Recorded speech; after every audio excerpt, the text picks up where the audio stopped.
Me fascina conversar con gente que está tratando de hacer cosas nuevas, cosas distintas, que está tratando de innovar, cambiar las reglas de juego en lo que esté haciendo.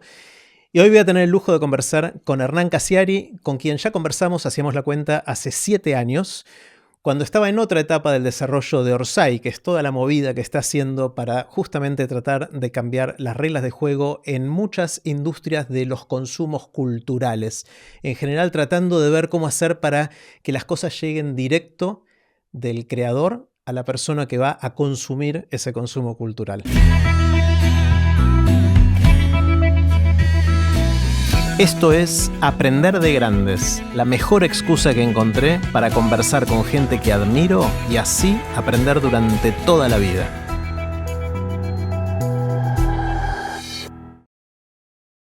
Si quieres tener buenas conversaciones con tus amigos o gente que quieras conocer un poquito más, te recomiendo mucho el juego de Aprender de Grandes. Es un juego de naipes. En cada carta tiene preguntas para disparar buenas conversaciones. Si querés conseguir el tuyo, entrás ya a aprenderdegrandes.com/el juego. Hola, Hernán. ¿Cómo va eso? Muy bien, muy bien. Un gusto volver a conversar. Igualmente. Pasaron 7 años. ¿Fue acá mismo? Fue acá al lado, Acá en al el lado. otro estudio. Perfecto, Sí. sí. Y quiero empezar con una pregunta muy grande y es, pasaron 7 años y ¿qué pasó? Pasó sobre todo un cambio de vida. Esos 7 años, o de hecho la primera entrevista que hicimos hace 7 años, yo estaba recién llegado a Buenos Aires, Recién infartado también. recién infartado, que de hecho hablamos de calabazas y de comida sana. Qué memoria. ¿Sí? Y me parece que lo que cambió fue eso, fundamentalmente. Hacer lo que estoy haciendo, el proyecto Orsay, desde Argentina. El proyecto Orsay nació en Barcelona. Yo nunca lo había hecho en Argentina y después me fui y lo retomé, sino que tuvo un nacimiento en el extranjero, con códigos extranjeros, un sistema de trabajo en donde yo no sabía si estaba funcionando bien porque no estaba en Argentina. Era una duda. No confiaba en que fuera real, pero estaba esa incertidumbre. Entonces poder hacerlo desde acá y que funcione todavía mejor me satisface mucho en lo personal también.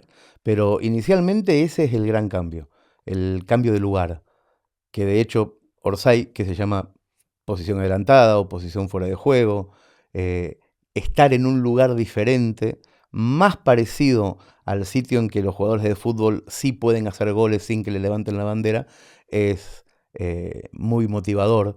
De inicio lo fue y lo sigue siendo. ¿Acá podés hacer goles sin que te levanten la bandera? ¿Cuál es la diferencia de hacerlo acá o allá?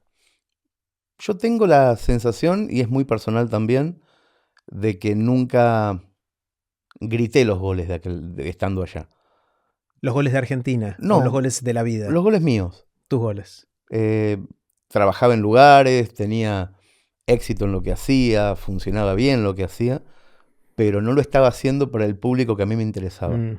Y esa tilinguería, porque es una tilinguería, y lo sé, a mí me molestaba un montón. Que me fuera bien, pero que yo no tuviera no creía tener interlocutores válidos.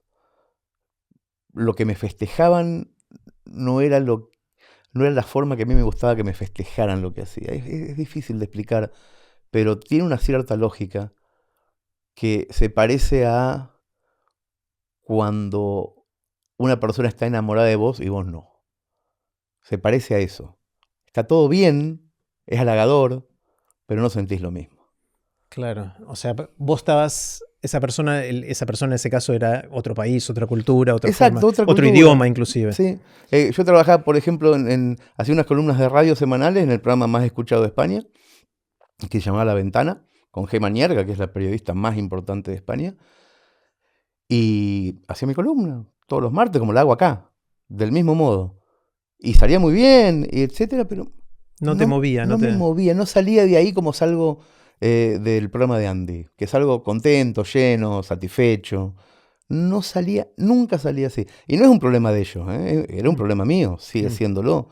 Pero es como sentirse un cuadrado que trata de injertarse en un agujero redondo. Claro, No, claro. no era para mí.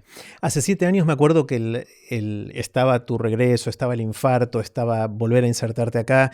Estaba Orsay en un momento en que ya tenía algunas temporadas la revista, Sí. y era una revista que se imprimía, que se precompraba, se vendía, se mandaba a un montón de lugares en el mundo, pero no tanto más. Y lo que pasó en estos últimos 7 años es que explotó en un montón de dimensiones la comunidad y la cantidad de productos y cosas alrededor de Orsay, ¿no? Sí, y yo se lo adjudico casi exclusivamente ese cambio, a estar en el lugar correcto, trabajando con gente de un modo más cercano. Le adjudico todo a la energía que se requiere para conseguir esos cambios. No fue un cambio estratégico, no es que yo llegué acá y dije, bueno, ahora vamos a multiplicar. Se fue dando. Se fue dando con mucha naturalidad, pero creo que estar donde tenés ganas de estar ayuda un montón. ¿Qué es lo que sentís que cambiaste haciendo Orsay en el mundo? ¿Qué es lo nuevo? Se me ocurren muchas cosas, pero me gustaría saber qué te parece a vos que es lo nuevo de Orsay. Hay una que también tiene que ver con lo personal, o que es una respuesta más personal que empresarial, que dentro de estos 7 años de volver a vivir a Argentina, aprendí a los tumbos, pero terminé aprendiendo a delegar, a hablar solamente con 4 o 5 personas y que esas personas hablen con los equipos. Aprendí eso.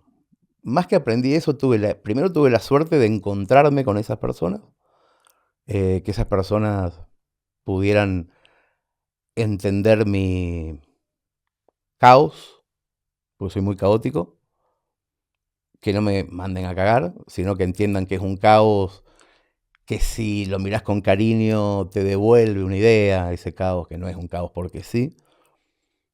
Pero encontré una persona en desarrollo, una persona en audiovisual, una persona en editorial, una persona en comunicación, una persona en eventos, que son con las que hablo. Y esas personas tienen a su cargo a otras con las que también hablo, pero muchísimo menos, y no hago tantas reuniones, pero el aprendizaje grande fue ese. Sos el gerente general de una corporación. No. Lo que acabas de describir se parece mucho a cómo un gerente general describiría su organización. Sí, pero sí, qué sé yo. Creo que la diferencia es quiénes son. Yo te fui nombrando gente, pero uno es compañero desde primer grado, su esposa, mi mujer, su hermana. Esa es la diferencia. Claro. En realidad es una pyme familiar, pero ha crecido mucho de alguna manera y también de alguna manera hemos tenido que entender que o nos volvíamos tremendamente hippies y la cagábamos, o hacíamos algo un poquito más ordenado, y ese orden me parece que también fue natural y fue, o está siendo, hijo de mi edad también. Tiene que ver con eso. Me empiezo a preguntar cosas que antes no me preguntaba. ¿Funcionará sin mí?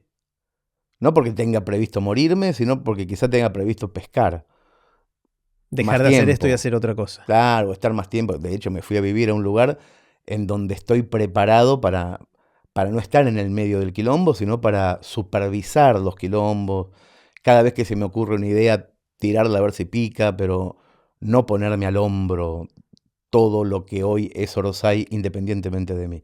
Y me gusta que pase eso. Y otra cosa que pasa es que tanto la hija de Chiri como mi hija más grande ya tienen la edad de empezar a hacer cosas dentro de Orsay, cosas que hacen.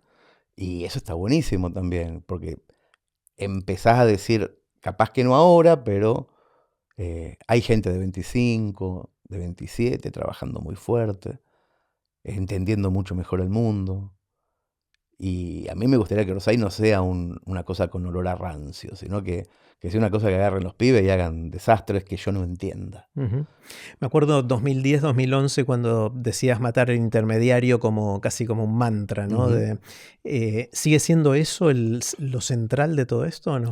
Sí, pero posiblemente desde un lugar más cómodo. Matar el intermediario en 2010 o 2011 era una quijotada y hoy no lo es. Porque muchos empezamos a hacerlo en 2010, 2011, empezamos a nutrirnos de experiencias de los de al lado y hoy está buenísimo. Es decir, el que no lo hace porque no quiere. Claro, hoy ya no es tan loco. Está muy desmalezado el camino. Yo me acuerdo en esa época que tenías que ir con el cuchillo sacando serpientes y pastos porque nadie había pasado por ahí. Y ahora no, ahora es más fácil ser creativo. No tenés que estar todo el día con el Excel. Podés estar con el Word más tiempo y pensando ideas porque por mil razones de logística que ya se solucionaron. No se solucionaron, lamentablemente, las cosas que tienen que ver con la industria editorial todavía, pero nosotros ya hace 10 años que mostramos que sí se puede y ya si no lo hacen es porque no quieren, entonces es otro tema. Ya es un tema de los autores seguir estando en esos lugares porque hay otros. Entonces es como, está más claro el caminito. Hoy creo que la creatividad autogestiva es más un tema para mi cabeza que eliminar al intermediario, porque ya está eliminado. Ya podemos trabajar entre nosotros. En su momento lo intentamos con mucha fuerza con la industria editorial, haciendo la revista Orsay y los libros, pero una vez que la revista y los libros empezaron a salir de taquito de forma autogestiva, con Chiri, mi socio, nos pusimos como meta la industria audiovisual, que también está llena de problemas. Y nos pareció que era un desafío divertido de hacer, y en esa estamos, divirtiéndonos con la posibilidad de no pedirle al Estado nada, ni a los privados nada, y hacer películas y series de calidad nosotros mismos, y después vendérselas a la industria, pero una vez terminadas, sin que la industria pueda decirte lo que hay que hacer y el algoritmo te diga nada. De espaldas al algoritmo, lo que se nos antoje, y después vendemos. Claro, cambió un poquito el modelo, ¿no? Porque en la revista Orsay era preventa. La gente que quería leer la revista la precompraba, entonces vos sabías en el momento de hacer la revista cuántas tenías que imprimir, imprimías esas y se las mandabas a la gente.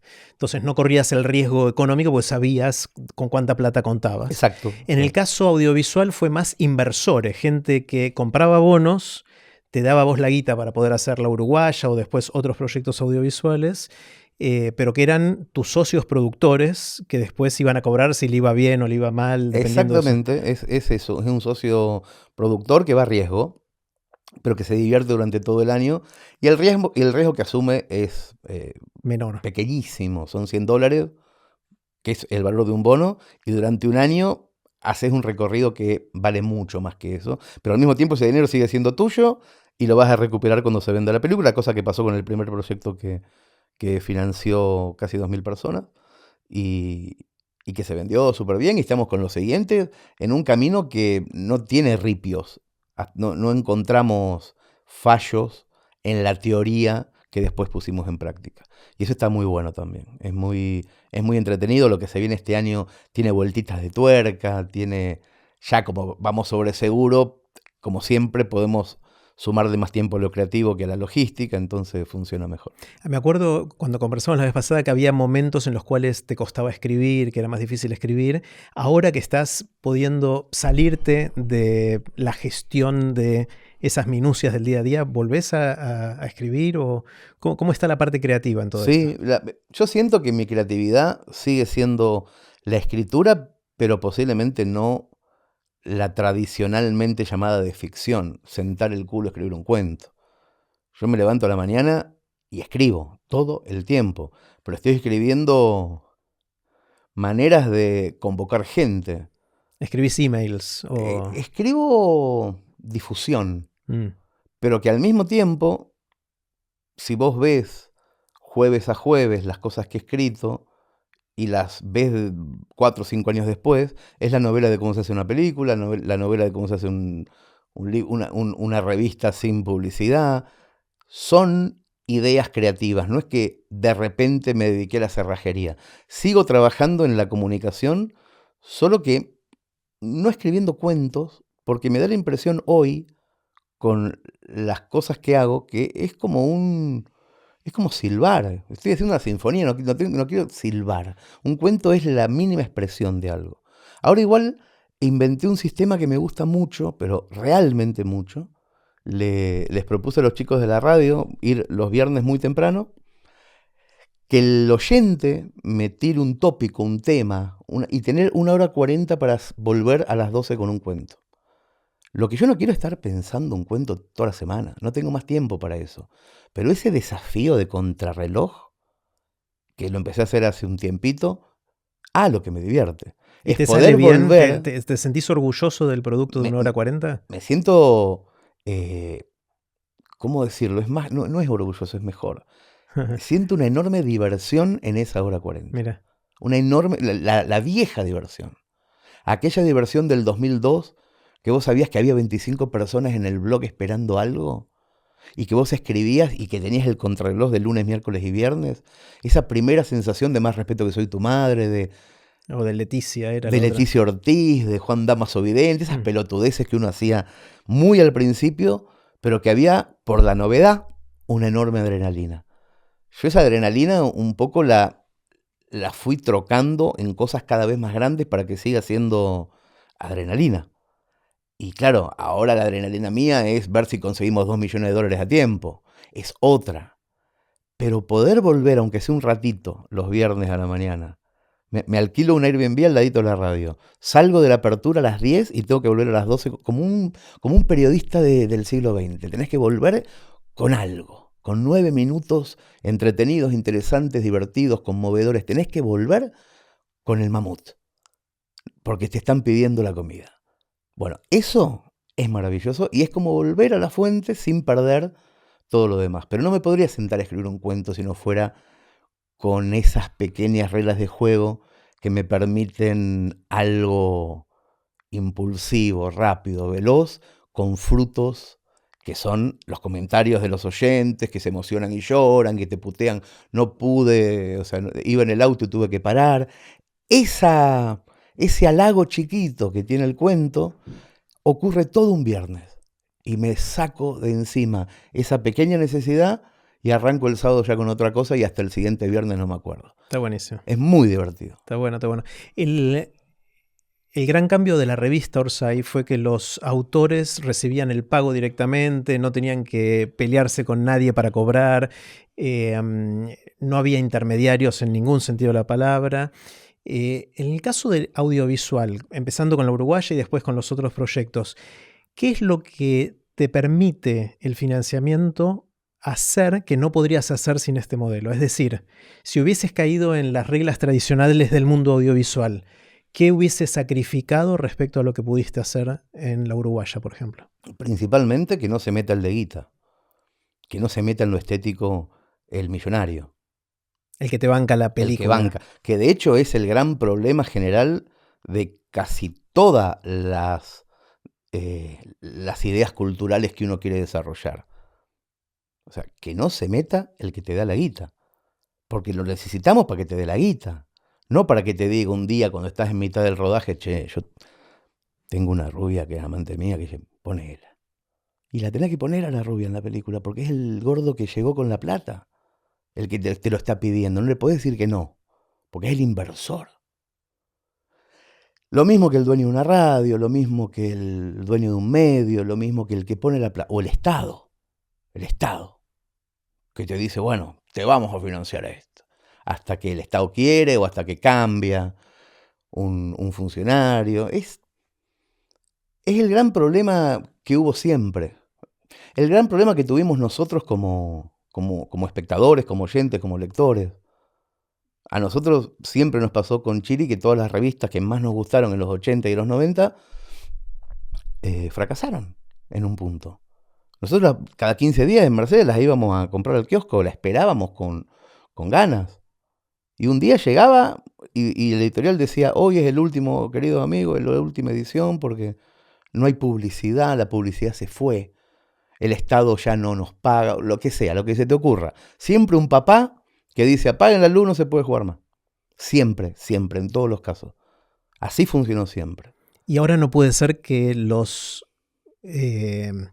productores, en el caso de las películas, o los que leen Orsay también te digan ya está. Pero esa es la verdadera gente que debería decir ya está. Claro. Siempre. En los 80 y en los 90 y ahora, pero no pasó nunca. Siempre era una empresa hablando con otra empresa. Che, quiero hacer una revista de auto. ¿Vos me ponés BMW? ¿Vos me ponés Mercedes-Benz? Sí, sí, sí. ¿Alguien le preguntó a un Claro. lector si quería una revista más sobre auto? Nunca nadie le preguntó. O ciertos medios que existen independientemente del lector, porque genera agenda o por lo que sea. Clarín, papel. ¿Quién lee Clarín papel? Claro. Pero está. Ujú. ¿Por qué? Nadie se pregunta nunca, o sí, se lo pregunta, pero quiero decir, nunca al lector, nunca al usuario se le pregunta, ¿vos querés seguir teniendo esto? ¿Vos querés tener esto? Pero por supuesto, yo estoy encantado con que un día la gente deje de comprar masivamente Orsay.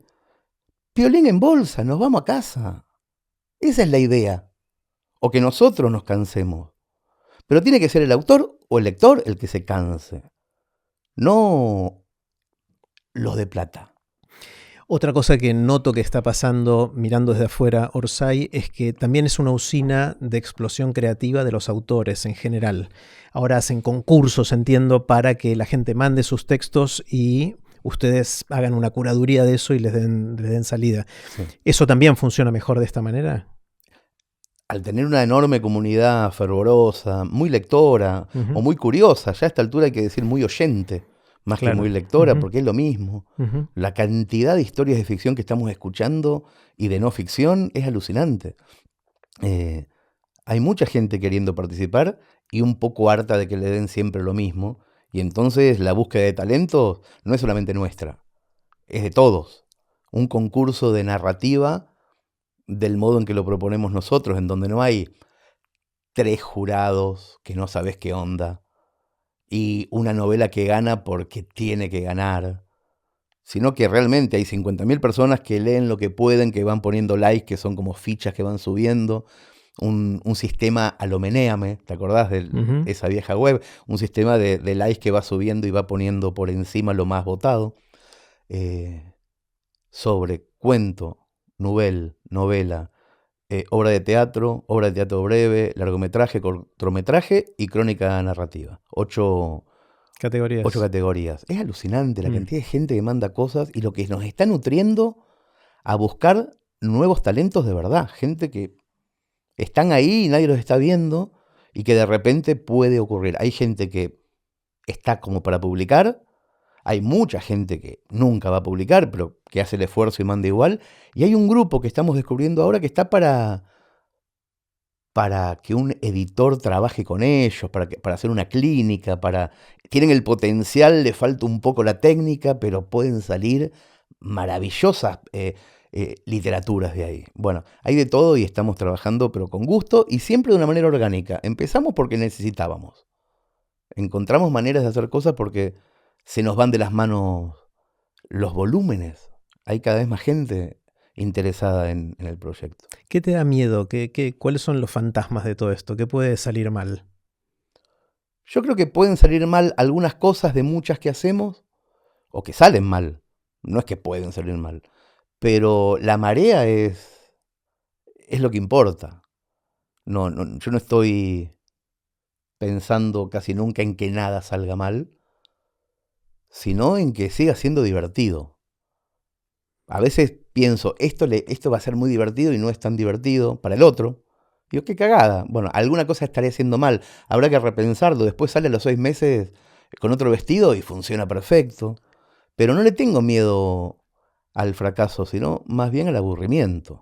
¿Se te ocurre alguna que haya salido mal y que hayas dicho, esto no fue como yo soñaba o como pensaba? Sí, Bonsai en su momento. No es porque nosotros veníamos de una revista para adultos en preventa, que funciona muy bien, que es Orsay. Dijimos, hagamos una versión infantil. Y la hicimos con el mismo sistema, ese fue el gran error. En preventa. No se vendió tan bien. Los chicos no precompran. Los papás tampoco. Claro. No funcionó tan bien, entonces en un momento hicimos 3 ediciones hermosísimas. Yo las tengo en casa. Y yo las sigo teniendo y me siguen pareciendo hermosísimas. Hoy tengo una hija nueva y estoy descubriendo que también le gusta. ¿Qué pasó? Después de esas 3 ediciones nos quedamos sin plata porque no venía para hacer la 4ª. Y se la entregamos al sistema tradicional. Se la entregamos a Balduter, un distribuidor. El distribuidor las metió en toda la librería y ahí empezó a funcionar. Claro, es más de impulso la literatura infantil. ¿Nosotros qué sabíamos? Claro. Es otra cosa. Vos no tenés la vidriera Exacto. de la gente que pasa de casualidad por ahí. Exactamente. Entonces, la habíamos dejado de hacer. Cuando escuchamos el rumor de que era un éxito, la dejamos de hacer. Ya el ilustrador estaba en otro lado haciendo otra cosa, ya no se podía volver a juntar el equipo. Un equipo hermoso, además. Entonces lo que hicimos fue juntar las tres en una versión más grande y se vende como pan caliente hasta el día de hoy. Pero fue un error dejar de hacerla por esa ansiedad de la preventa. Ese fue un error. Siguen existiendo las editoriales tradicionales, con el modelo tradicional, en las cuales los autores con suerte tienen el 10% del precio de tapa del libro y lo reciben un montón de tiempo después, y con todas las limitaciones que tiene ese sistema, habiendo sido un éxito lo que están haciendo en Orsay. ¿Por qué? O sea, ¿por qué siguen existiendo las editoriales tradicionales? ¿Es un tema de que todavía no desaparecieron o van a seguir existiendo? No, siempre van a existir porque nosotros solamente trabajamos con la literatura. Una editorial hace lo que se le antoje a la editorial y entonces es como encuadernar cosas. Y eso es mucho más amplio que hacer lindos libros, bien pensados, pocos, tranquilos. No es un interés de la editorial multinacional, es un interés de los sellos independientes que están de a poquito aprendiendo a hacer las cosas distintas. Las grandes editoriales multinacionales le ofrecen a los escritores un espejismo muy, iba a decir, como una especie de droga, que les cuesta desengancharse de ese espejismo. Una reseña en el suplemento cultural de La Nación, que nadie lee, que a nadie le importa y que la editorial multinacional tiene contratado con el suplemento de La Nación. Pero al autor le da el ego. Pero el autor le da ese ego de decirle a la mamá, a la novia y a la hermana que le hicieron una buena reseña. Obvio, imbécil, si es lo mismo, es la misma gente. Si te están robando, ¿no te das cuenta? Bueno, no importa, me cebo cuando llego a ese lugar. No tengo ganas de cebarme. Pero es eso. Les cuesta desengancharse de lo mainstream, lo que ellos entienden que es lo mainstream. Pero me parece que es muy temporal ya a esta altura. Porque nosotros estamos desarrollando ahora un sistema que ahora el mes que viene, nuestros autores, no solamente que van a cobrar el 50 como siempre, en vez del 10, sino que van a tener hasta notificaciones push de la venta. De cada vez que se vende un libro de ellos, si quieren, ¡pim!, les llega una notificación. Y después entran en una plataforma para ver cuánto dinero tienen en la divisa que ellos elijan, para que no se les desvalorice. Y cuando apretan un botón, baja esa plata. En el momento que ellos quieren. O sea, no queremos que sea permanente porque algunos no quieren pasarse de categoría en no sé qué. Entonces, que bajen lo que quieran. Lo otro lo tenemos guardado nosotros en dólares. Ahora, si eso se puede hacer, el autor que está cobrando a 7 meses de diferencia en pesos y muchísimo menos de lo que de verdad debería estar cobrando, y un día va a decir, bueno, me cansé. Antes no lo podían decir porque tenían la sensación de, ¿y a dónde vamos? ¿Qué hacemos? Bueno, ahora hay lugares. Ahora hay lugares para ir. Es una cuestión de pequeño y paulatino éxodo. De Barcelona a Buenos Aires para estar cerca de lo que estaba pasando, pero el mundo es el público, ¿no? El mundo de habla hispana, seguramente sí. Es el público. ¿Es realmente así o es principalmente Argentina el mercado? El mercado para las grandes editoriales es Argentina, México y España. Después los otros países, en algunas grandes editoriales hacen un poco de limosna, pero no les interesa mucho. Por eso tampoco conocemos tantos escritores y escritoras de un montón de regiones que hacen unas literaturas increíbles. Pero el tema es que el lado bueno de la globalización tiene que ver también con que se allanan los caminos para Hispanoamérica y para leer cosas de otro. Lo mismo que pasó con la música y el primer Spotify. Un día todo el mundo escuchaba a Julio Iglesias y un día de repente explotó la música africana y la coreana y escuchamos lo que queremos. Bueno, está empezando a pasar. Con las nuevas generaciones pasa con enorme velocidad, con otros modelos que se llaman Wattpad y gente joven escribiendo incluso fanzines y cosas que los escritores grandes no tienen ni idea de que existen y posiblemente los profesores de literatura tampoco. Pero hay una movida gigantesca de pendejos que escriben y que leen cosas todo el tiempo. Y que de ahí estará el premio Nobel dentro de 27 años. Pasa que nadie sabe que están ahí y se la pasan diciendo que los chicos no leen y no escriben. Y esas peroratas ridículas que casi son mantras de la gente grande para sentirse en paz. Pero me parece que hay novedades todo el tiempo y que son buenas novedades, que son muy buenas noticias. Ujú. Hay gente pensando en historias posiblemente como nunca en la historia de la humanidad. Está genial. Industria editorial gráfica, o sea, libros, revistas, audiovisual, ¿cuál es la próxima? La universidad es como orgánicamente empezamos a entender que lo que falta es formación sobre narrativa. La narrativa es hermosísima. Es una de las cosas más lindas que tenemos. Me voy a poner cursi, pero es verdad, es la imaginación. Ujú. Es imaginarnos cosas. Desde antes que aprendiéramos a escribir, ya nos imaginábamos cosas y las queríamos contar. En piedras y en fogatas. Se reunía la gente, o sea, es de las primeras cosas que tenemos, los primeros tesoros. Y a mí me gustaría que el modelo, este modelo de autogestión, donde la codicia no tenga tanto que ver, donde las historias se puedan contar de otra manera, también tengan la patita de la formación, de que haya personas que enseñen a pensar cómo se cuenta una historia de una manera distinta como estaba previsto las cosas en el siglo XX, que todavía quedan esos resabios, que el escritor es una persona que deja un manuscrito en un lugar y se va. Claro, obvio que te van a cagar, si no estás poniéndole huevo al asunto. Mm. Y después vas y te quejás y le golpeás al Estado para que te den un subsidio. Pero si dejaste la cosa y no hiciste nada, tenés que hacer otras cosas. Es muy importante que hagas otras cosas con tu obra. No importa si es tocar la guitarra, escribir una novela, una pintura. No podés ser tan gil de dejársela a otro y cuando ves que el otro te roba, golpear la puerta del Estado para que te subsidien. Mm. Sos loco. No seas loco. Aprende bien cómo funciona esto. El cuento no empieza cuando empieza el cuento. Empieza 2 o 3 días antes, cuando empezás a decir voy a escribir un cuento. Ahí empieza el cuento. Bueno, eso se llama marketing. Y también depende de vos. La cantidad de líneas, de caracteres que tiene tu cuento, puede estar entre 25 y 140. Si está en 140 caracteres, cuando el lector baja y vuelve, no encuentra la segunda línea, se va a la tercera y ¿sabes qué piensa? Que sos aburrido, escritor. Y no, es tu diseñador que es una garcha.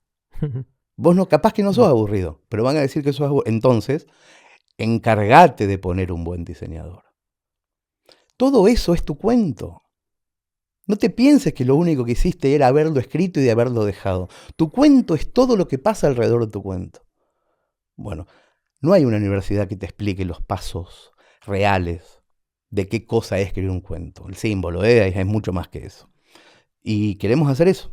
O sea que si entiendo bien, Hernán, así como en la revista Orsay era en su momento matar intermediario, en la audiovisual es el financiamiento colectivo de los productores que quieren hacer que esto suceda. En este caso es cambiar el contenido, ¿no?, de lo que se enseña. Pensando en la universidad, Sí, la claro. narrativa del futuro, Sí, claro. el gran cambio sería mirar la creación literaria o narrativa de manera mucho más holística, mucho más amplia. Y transversal sobre todo. Claro. Y sobre todo transversal. Hay una universidad de cine, una universidad de letras, una de periodismo, una de filosofía. Todos cuentan historias. Claro, o sea, en realidad lo que tenemos que hacer, o lo que vamos a hacer, son 3 primeros años de enseñarte a escribir historias, a contarlas, a pensarlas, a armar equipo. Porque ya no somos más escritores solitarios, no existe más, es una boludez. Armar equipos. O sea, no podés saber cómo se cuenta una historia sin tener un desarrollador tecnológico al lado. No podés, no tiene sentido, sos un boludo si haces eso. Y después de 3 años, hay unos escalones siguientes en donde con mucha más lucidez vas a elegir si querés ser guionista, periodista de bonzo, no sé, lo que quieras hacer. La Tenés especialización sería 2 eso. añitos más de especializarte en algo. Pero no va a existir un periodista que no sepa narrar, cosa que ahora están... O sea, vos no encontrás uno que sepa narrar. De todos los que escriben en todos los medios, no hay uno que entienda qué carajo es un punto y coma. No saben.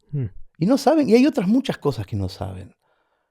No saben seducir en el texto, no saben conmover. En la conformación incluso de una noticia, donde vos ves claramente, por deformación de oficio, veo todo el tiempo cómo estaría bien contado eso, cómo sería el título, cómo sería el copete para que no te puedas escapar. Prefieren el clickbait, porque es fácil, me imagino. Pero es mucho más entretenido hacer un gran medio. Bueno, ¿y cómo lo vas a hacer si en las escuelas que hay, o en los talleres que dan, o en las cosas que hay, no les enseñan bien, les enseñan otra cosa? ¿Esto está, en qué etapa está? ¿Es una idea? ¿Está avanzando? No, está fuerte. Está fuerte porque empezamos hace 3 años calladitos la boca. Primero nos tuvimos que convertir en fundación porque el Ministerio de Educación no permite que haya instituciones universitarias ni de razones sociales ni de personas jurídicas, ni tenés que ser una fundación y después hacer muchas cosas para seducir al Ministerio de Educación.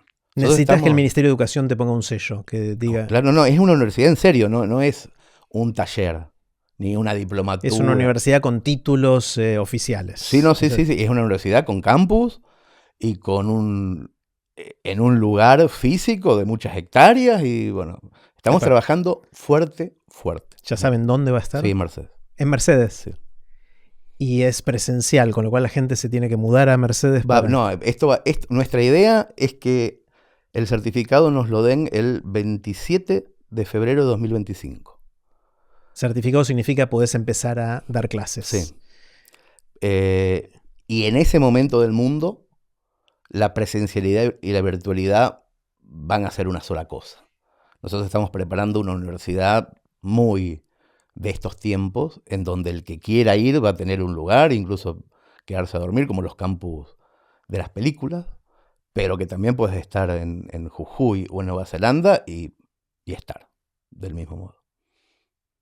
Dentro de muy poquito tiempo vamos a decir dónde incluso.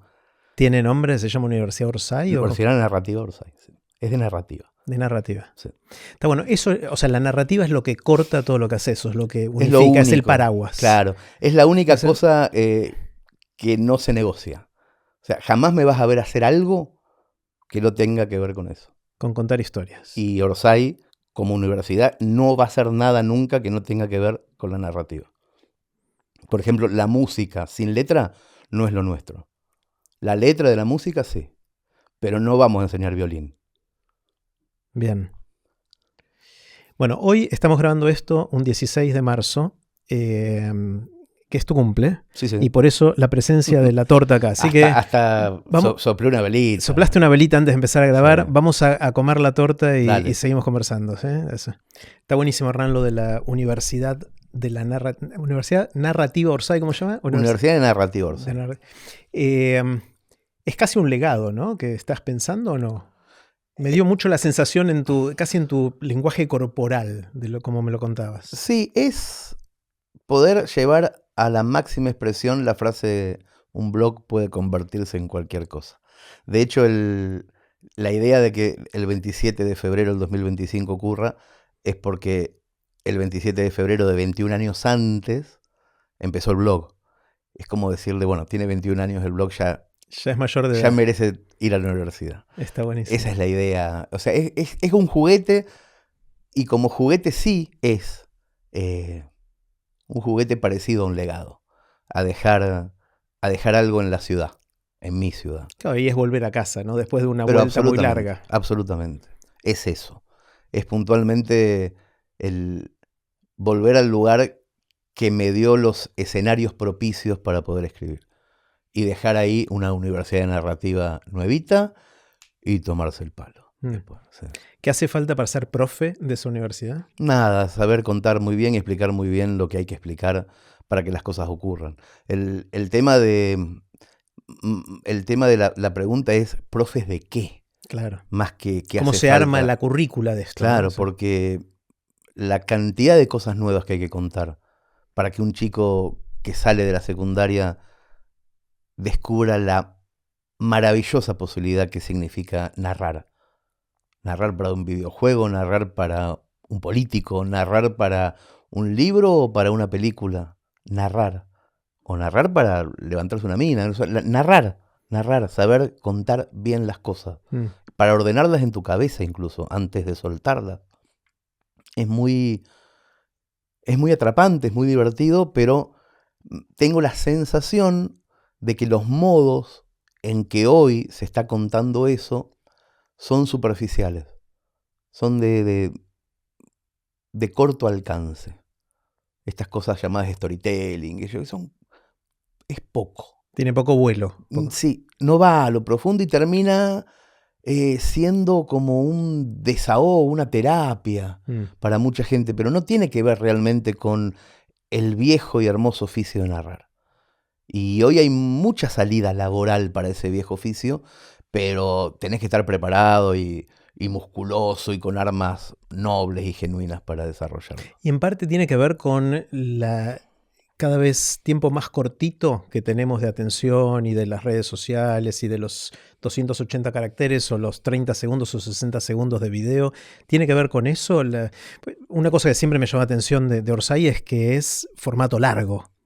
Para crónicas y para historias, no es el cuento de una página, digamos, ¿no? No, claro, Orsay tiene una especie de trinchera o fuerte en la revista, pero que después, cuando bajás de la revista, tenemos todas las otras maneras de contar también. Pero la revista es como un faro, ¿no? Es como un decir, bueno, esto es por esto que estamos acá, por el cuento de largo aliento, por la crónica o la investigación bien paga en donde el periodista puede ir a un lugar a hacer algo y después volver y contarnos qué vio. El alejarnos de la fragmentación en esto, pero no darle la espalda en todo lo demás, porque después hay grandes historias en cualquier formato y en la cantidad de caracteres que se te ocurra, y hay que también saberlo a eso, del mismo modo que hay que saber que el mundo va a cambiar cada vez más rápido en el futuro. En los 80 cambiaba aquello cada 5 o 6 años el mundo, y ahora está cambiando cada 2 meses y medio, el mundo entero. Entonces, los resortes y los reflejos que tiene que tener el narrador, para esos cambios vertiginosos, tienen que tener fuerza esos resortes. Tienen que ser buenos. Hay mucho para enseñar y para aprender. ¿Cuánto va a pegar la inteligencia artificial en todo esto? ¿Tenés una visión de hacia dónde va ese tema? Ahora está muy en auge. Vos le puedes pedir que te cuente una historia y la inventa en el momento, digamos, ¿no? Están haciendo algún esbozo de narrativa. Sí. ¿Te asusta, no te asusta, te entusiasma? ¿Hacia dónde? ¿Qué sentís? Es divertido, Jerry, es divertidísimo.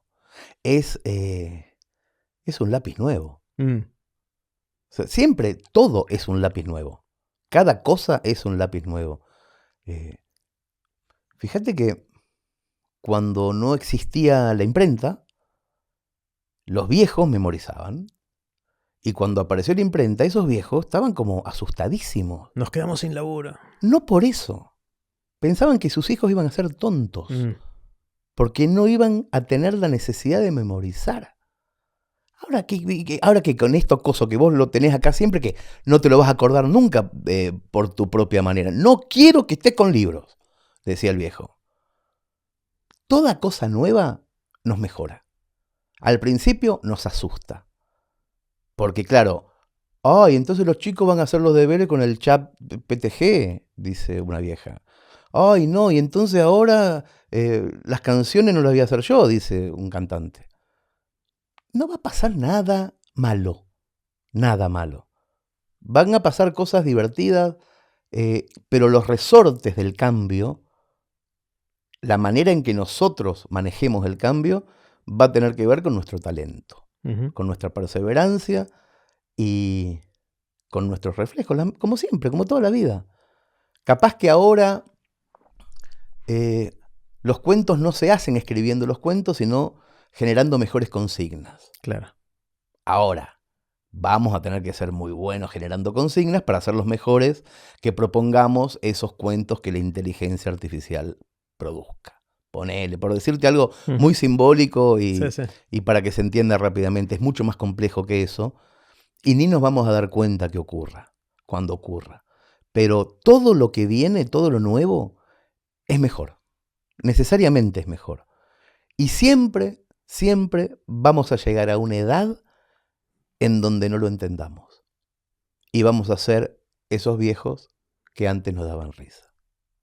Vamos a ser nosotros en un momento. Querramos o no querramos, ¿eh? Nosotros dos, por ejemplo, nos hacemos lo que la tenemos, pero vamos a hacerlo. Y estamos cerca de estamos eso. Ahí. Sí. Ahí.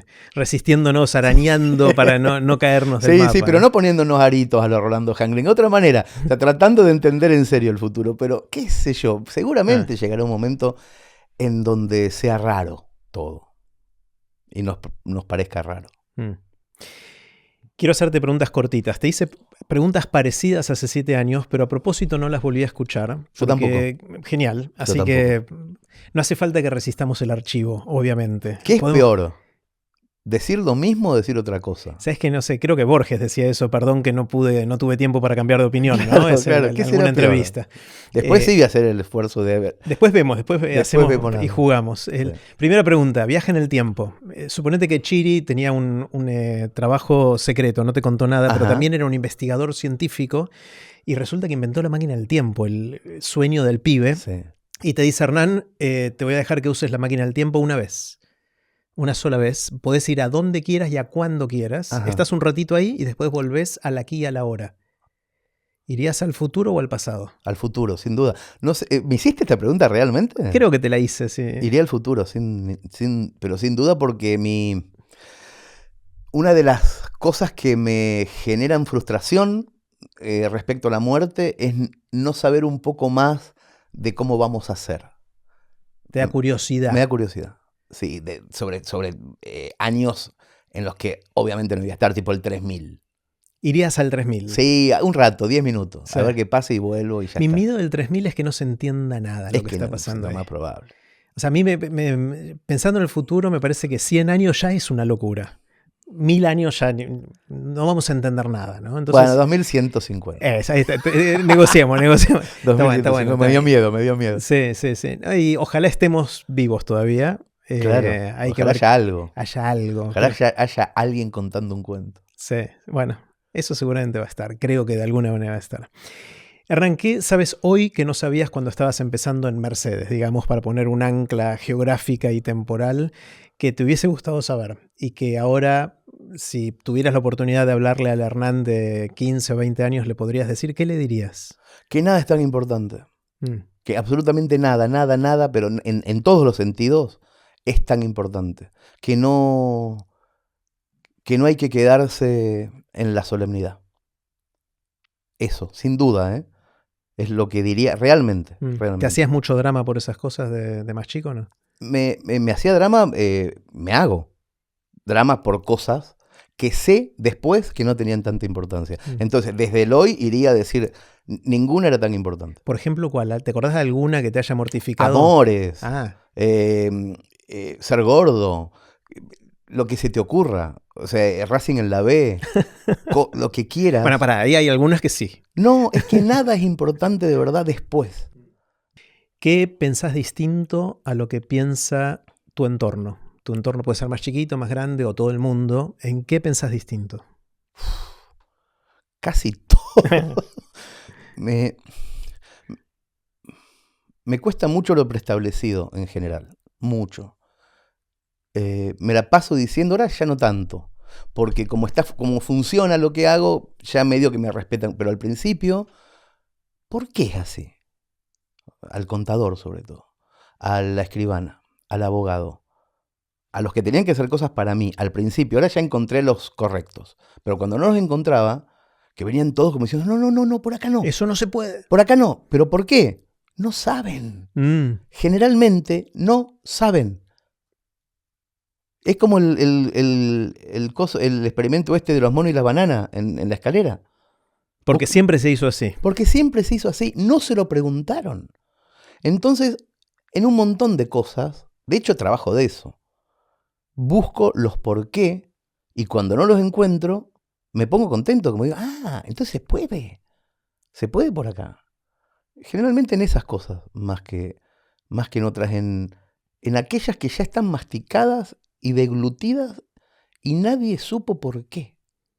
Está tan lejos del por qué. Y en estas transiciones entre lo analógico y lo que tenemos ahora, hay un montón de cosas que vos mirás y decís, no, ¿por qué lo siguen haciendo así? Lo hacemos así como si estuviéramos todavía en la época analógica. Pero hay muchas, muchas. Te pongo un ejemplo absurdo, pero que es simbólico y clarísimo.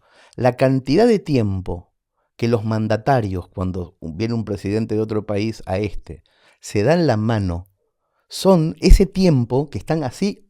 Era para sacarse la foto. Era cuando las máquinas de foto eran lentas. Lo hacían en 1912, lo hacía Uriburu eso. Porque las cámaras de foto eran unos cosos que decían un poco más, hasta que explotaba el pff. Lo siguen haciendo. Las máquinas de foto son las más rápidas del universo en este momento. Te toman a un colibrí muriendo. En el momento exacto de su muerte, el colibrí, y los presidentes están haciendo así. Bueno, ese gesto, reproducirlo casi, yo lo veo 17 veces por día en algo. En un taxi, en un señor caminando, en yo mismo. Repetimos fórmulas que no sabemos por qué. ¿En qué cambiaste de opinión?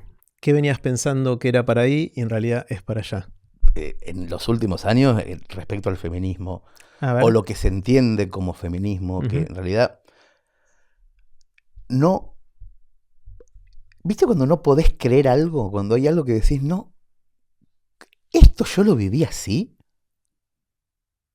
Hay como una mirada hoy que propuso un sector muy grande de la sociedad que para muchos de nosotros fue como que nos sacaran unos anteojos que teníamos y nos pusieran otros con los que entendés el presente distinto, pero cuando te vas al pasado, cuando te vas a tus 20 y recordás cosas, ¿qué? Es como que de repente digo, no.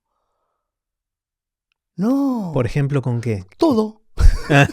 Pero realmente todo. El otro día le contaba a mi mujer, fíjate qué barbaridad esto. Se lo contaba como un recuerdo normal para mí. En Mercedes, cuando teníamos 14, 15 años, había unos pibes que eran de clase media, pero capaz que los padres no le daban guita para salir, que sabían que había un chabón grande que si vos le chupabas la pija te daba plata. Yo se lo contaba como una cosa tan normal de mis 15. Tan normal. Era un tipo que era una usina para que tengan 20, 50 pesos los que los padres no le dan plata. Y mi mujer me mira y me dice, pero eso está mal. Y yo lo reproceso y digo, claro, eran pibes de 15. Un tipo grande les daba plata. Para mí no era eso. ¿Se entiende? Es muy grotesco. No, sí. Me quedé atragantado con el... Es muy grotesco. Pero en los pueblos de los años 70 y 80, eso no era lo que es hoy. Sí lo era. Pero no estaba en nuestra cabeza con el ruido de hoy. No estaba. Claro. Y muchísimas cosas. Muchísimas. Yo cuento muchísimas veces con literatura y eso como me fajaban a mí cuando era chico. Pero cuando lo escucha Pipa, mi hija de 5, el componente de comedia no lo... Ya no te causa gracia. No. Dice, ¿y por qué mamá te hacía eso? Y yo lo pienso desde el hoy, desde el foco de hoy, y no lo veo igual que como lo veía. No es mucho más que cambiar de opinión. Es que te saquen un velo y te muestren de vuelta la película y vos digas... No se trataba de eso, era otra cosa. Era otra cosa. Era otra cosa. O cuando venían algunas amigas al departamento nuestro que teníamos con Chiri y nos contaban cosas espantosas que les había pasado en el colectivo, o un chabón en bicicleta que le mostraba la poronga. Nosotros no reaccionábamos en ese momento como debimos haber reaccionado. No escuchábamos realmente lo que estaba diciéndonos esa amiga. Pero no es que éramos malas personas, ¿eh? En ese momento era natural. Estábamos en un mundo... es que no se puede creer. A veces me pasa que no lo puedo creer. No es un cambio de opinión. Es un mazazo en la cabeza sobre tu propia vida, sobre tu propio entorno, sobre tu contexto, sobre quién fuiste y qué hiciste. O qué dejaste de hacer, qué omitiste. Culpable, culpable, culpable, culpable. Todo el tiempo sale esa. Culpable. Pero si vos te pones en ese lugar y enfocás desde ese día, viene la amiga, te cuenta eso y dice, vamos a hacer unos mates y seguís. Y ella, pobre, entonces, claro, no te contaba más del mismo modo. Ella seguramente pensaba, qué boludos que son. No me están ayudando. O ellas mismas quizás no lo veían tan... No sé, Jerry, ¿eh? No sé. No sé. Mm. No sé, me parece que éramos muy boludos. Me parece eso. Pero me llama mucho la atención. Me parece raro. Me parece que era... No que era otro mundo. Me parece raro. Me parece que alguien nos hipnotizó o alguien nos deshipnotizó. Y después veo muy clarito hoy a los que se resisten a eso. Porque seguramente el pasado es bastante peor que el nuestro. El de ellos. Claro. Entonces, claro, sienten culpa. Peor. Porque alguno era ese viejo. Claro. Nosotros éramos lo que sabíamos que pasaba. Pero alguno era ese viejo. Y alguno era el de la bicicleta. Y alguno era... No todos éramos los que no lo supimos ver. No sé, está complicadísimo, pero bueno, sobre todo en eso. Ese es mi gran cambio de opinión, claro, de esta época. Mencionando feminismo, pero esto obviamente va mucho más allá de eso, ¿no? Pero es el feminismo o este movimiento el que empezó a romper las guindas y empezó a decir cosas que yo no sabía. Que yo no sé en qué año me entero. A todas las chicas un hijo de puta les muestra la pija a los 12 años. Yo no sabía, te lo juro por Dios que no lo sabía. ¿Cómo no lo voy a poder? ¿Cómo no lo voy a saber? O sea, solamente por no ser uno de los que mostraba la pija, no puedo ser el que no sabe. Y me empiezo a acordar y sí lo sabía. Porque me lo decían. Pero no les daba bola. Entonces, claro, ahí está el problema también. Hay un problema. Y el feminismo lo que hace es sacar vendas. Y cuando aparecen chabones que no quieren sacarse esa venda, yo sé por qué es. Tienen un poquito más que culpa. Cuando se resisten, cuando se ponen así, cuando... culo sucio. ¿Qué te asombra? ¿Qué te sorprende? ¿Qué son esas cosas que ves y decís, wow?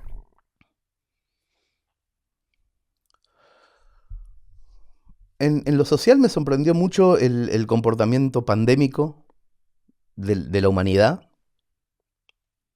Yo siempre fantaseé con que pasara algo. O sea, no... ¿Viste ese libro de Félix Luna que se llama 1925, el año en que no pasó nada? No se llama así, 1925, el año en que no pasó nada. Muy bueno.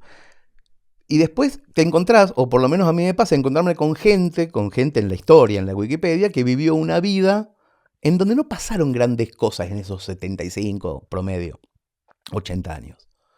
Y yo siempre digo, ojalá que pase a los extraterrestres, una pandemia. Siempre lo pensé de chico. Apareció pandemia, me hubiera gustado más extraterrestres. Pero apareció pandemia y me pongo muy observador cuando pasan cosas así. Y me sorprende. Me sorprende porque no sé qué va a pasar cuando ocurre.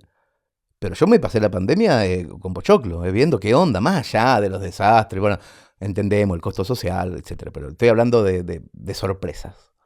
Y me sorprende mucho la gente, lo que ocurre.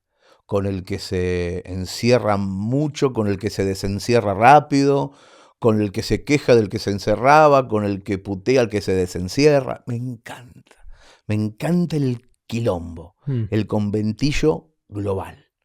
Cómo son los suecos, qué pasa con los chilenos, todo eso. Fue un momento probablemente en nuestras vidas el único en el cual se hablaba de un solo tema exacto, en todo el mundo. Exacto, eso. Para mí eso es los extraterrestres, la pandemia, el meteorito. Claro. Yo no quería irme sin alguno de todos esos y mis grandes sorpresas son cómo funciona la humanidad en esos momentos en que no hablamos de más que una sola cosa. De lo que está pasando ahora en el mundo, ¿qué es lo que más te llama la atención? Lo de El Salvador. Lo que está pasando, lo que está haciendo el presidente de El Salvador con las pandillas. Eso es lo que más te llama la atención. En este momento del mundo es eso. Mirá, contame. No sé, hay un muchacho que agarró un montón de gente delincuentes y está haciendo con esa gente cosas parecidas a las que hacía Videla con las personas que pensaban distinto. Me interesa ese cruce. O sea, no juzgar porque no hay tiempo. Te metemos acá adentro y puntualmente te torturamos porque una de las cosas que hace esta gente es no dar de comer, por ejemplo, más que frijoles. Y si se portan bien. Y si los de afuera se portan mal, no frijoles para los de adentro. Porque son la familia, los de afuera, los amigos. Es una especie de locura distópica, que además filmada con drones y en 4K. Yo no lo había visto nunca. Son películas de campos de concentración. Me seduce tremendamente los que están a favor, los que están en contra, por qué están en contra, qué dice qué dice la ONU, qué dice la OMS, qué dicen los de derechos humanos, qué dice el presidente de El Salvador, qué decimos todo. Me encanta ese hervidero y cuando dicen, y ahora El Salvador es el país más seguro del mundo. No hay un muerto, no se mueren ni los animales. Qué lindo. Y todo, te muestran todo eso.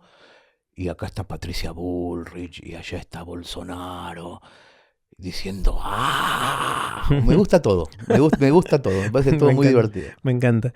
Hernán, si alguien te despertara a las 3 de la mañana y te preguntara, así te sacude y te dice, ¿de qué trabajas? ¿Cuál es tu respuesta rápida? ¿Son preguntas que me hiciste en serio? Algunas sí, otras no. Cuento cuentos. Yo creo que no me alejaría mucho de eso, porque de hecho lo hago desde que me acuerdo, desde el recreo lo hago. En los recreos lo hacía. Es una obsesión. Por eso lo diría rápidamente al despertar. Porque cuando te despertás no podés decir ingeniero en telecomunicaciones. Tenés que decir algo que hacías en los recreos. Está bueno. Ahora viene una nueva, una que no te hice hace 7 años, que es la pregunta del cataclismo. Imagínate que viene un cataclismo de estos que te gustan a vos. Sí, me encanta. Y que de un día para otro borra todo el conocimiento y la sabiduría humana acumulada hasta la fecha. Y a vos te dan la responsabilidad o quizás la oportunidad de escribir un parrafito muy cortito que capture algo importante de esa sabiduría que estamos por perder en el cataclismo para preservar para las generaciones que vienen después del cataclismo. ¿Qué escribirías? Qué linda que es. Cuenten todo. 2 palabras. Cuenten todo. En lo personal, en lo social.